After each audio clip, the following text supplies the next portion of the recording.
He told himself he wasn't thinking about it on the way home from training. He told himself that for the entire 40-minute commute, the late night, the tea he didn't want, the way Luca had said, "Thank you," like it was the most sincere thing he'd ever had to say. He wasn't thinking about any of it. He was absolutely not thinking about any of it. There was a folded piece of paper under his door. Small. Neat. His name written on the front in careful handwriting. Just Zane. Nothing else on the outside. He stood there for a moment before opening it. It said, "Thank you for last night. You didn't have to check on me, but you did. It meant more than you know." That was it. 11 words and a name. Zane read it 3 times.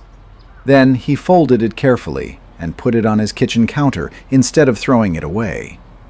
He told himself that was normal. He showered, made food, watched exactly 11 minutes of a show he couldn't concentrate on. Then he looked at the note again.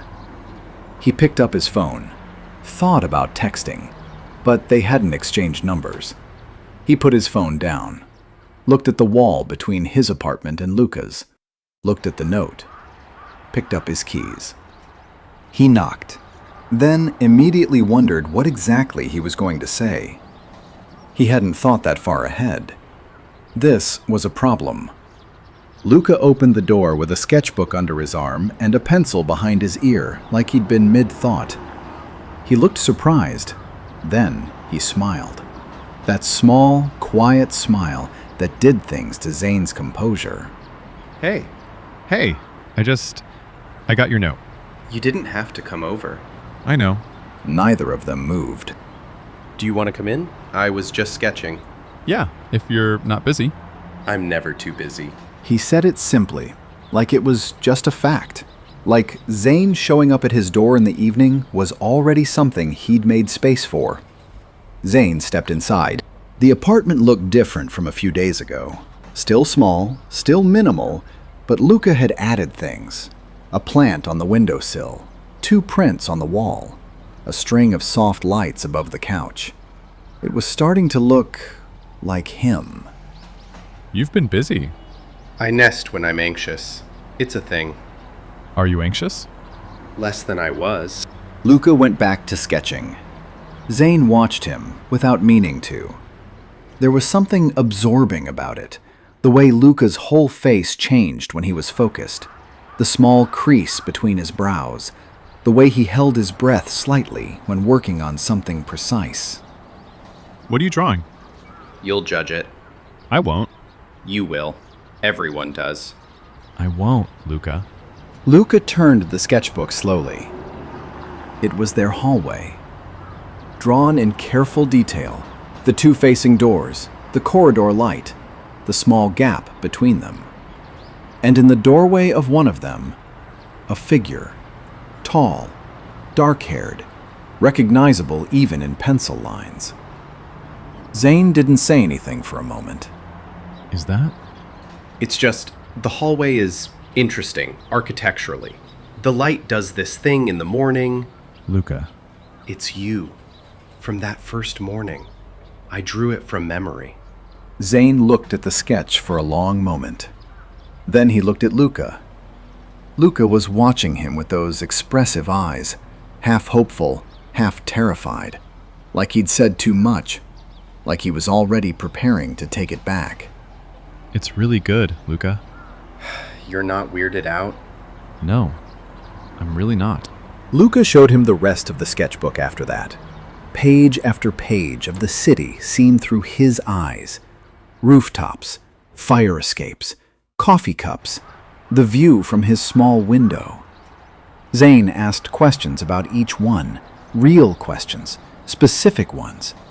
Luca answered them with growing confidence, the careful shyness dropping away the way it does when someone realizes they're actually being listened to.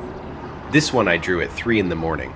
I couldn't sleep, and the light on the building across the street was doing something incredible. You drew all this detail at 3 in the morning? I see better when everything is quiet. Can I ask you something? Yeah? Why did you really come over tonight? You could have just texted. We don't have each other's numbers. You could have slid a note under my door. Zane looked at him. Luca looked back. Neither of them filled the silence this time. I wanted to see you. That's it. I didn't have a better reason than that.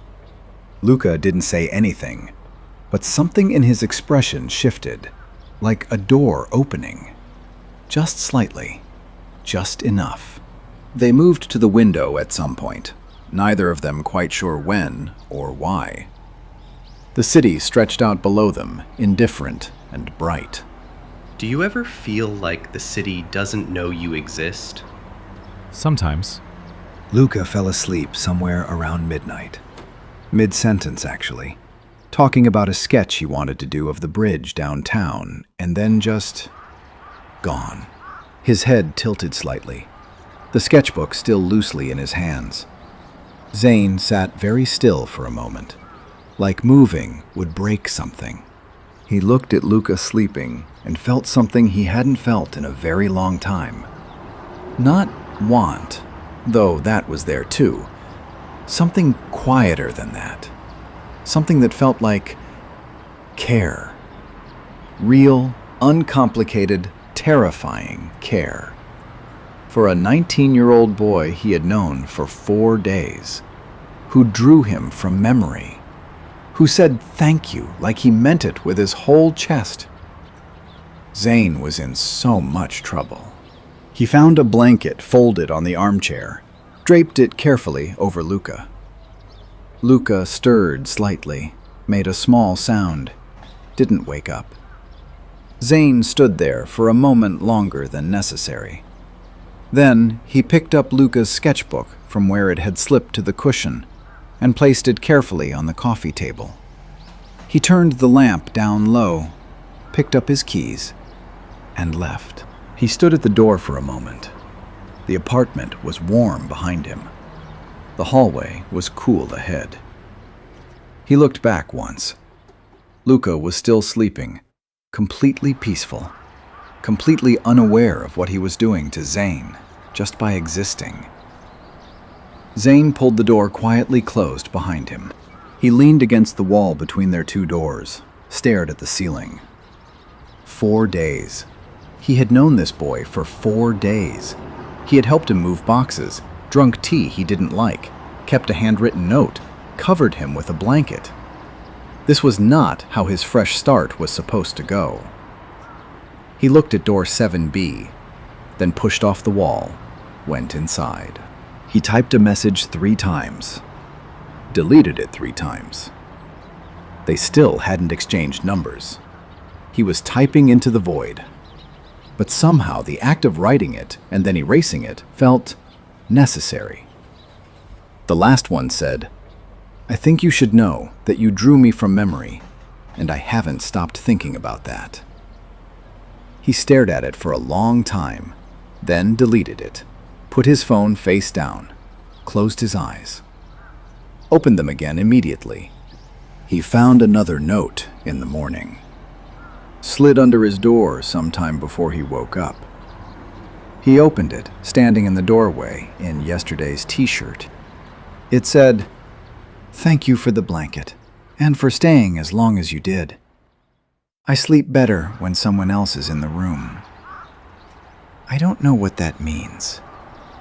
Zane read it twice, folded it, put it next to the first one. Then he took out his phone, walked directly across the hall, and knocked. He was going to ask for Luca's number. That was the plan.